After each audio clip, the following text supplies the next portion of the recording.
বিসমিল্লাহির রহমানির রহিম। আসসালামু আলাইকুম ওয়া রাহমাতুল্লাহ। বলার কিছু নাই, আজকে সুবহান চেয়ারম্যান ইন্তেকাল করছে। সকালবেলা আমার ঢাকা যাওয়ার কথা। আপনাদের এমপি মহোদয় প্রফেসর সাহেব আমাকে ফোন করে বলছে যে সুবহান চেয়ারম্যান মারা গেছে, ইন্তেকাল করছে, তোমার একটু জানাজায় যেতে হবে। বাবা, আমার তো ঢাকায় কিছু কাজ আছে।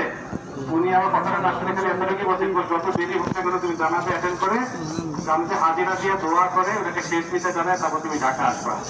আপনার আসার খুব শখ ছিল, আপনারা জানেন শখের অধিবেশন চলতেছে, অধিবেশনের কারণে উনি আসতে পারে নাই। আর যে মুরব্বী চলে গেছে তার সম্বন্ধে বলার কিছু নাই।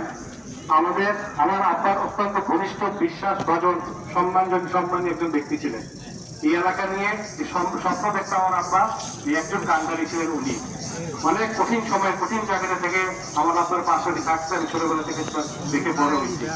আমি ওনার সম্মানে আপনি এলাকাবাসী এতটুকু বলতে পারি, ইনশাল্লাহ আমরা মুরব্বী হারাইছি, আমরা মুরব্বী পাবো না, আমরা সবারই চলে যেতে হবে। কিন্তু ওনার যে ভালোবাসা নিদর্শন প্রফেসর বা সমাজ সাহেব যেভাবে সাপোর্ট করতে, আমি আপনাদের সাহায্য সহযোগিতা চাই। এই ভালোবাসাকে আমরা এই মাটিতে প্রতিষ্ঠিত করতে চাই। সাথে সাথে সন্তান এখানে আসতে আমি তাকে এতটুকু বলবো, তার বিরাট ক্ষতি হয়ে গেছে, পূরণ করার ক্ষমতা আমার নাই।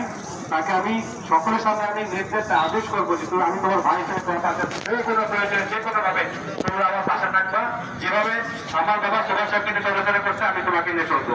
পরিশেষে আপনারা আমার বাবা সবার সাহেবের জন্য দোয়া করবেন, আমার সবার সাহেবের জন্য আমরা বেশ করতে করুক। সবাইকে ধন্যবাদ। আসসালামু আলাইকুম।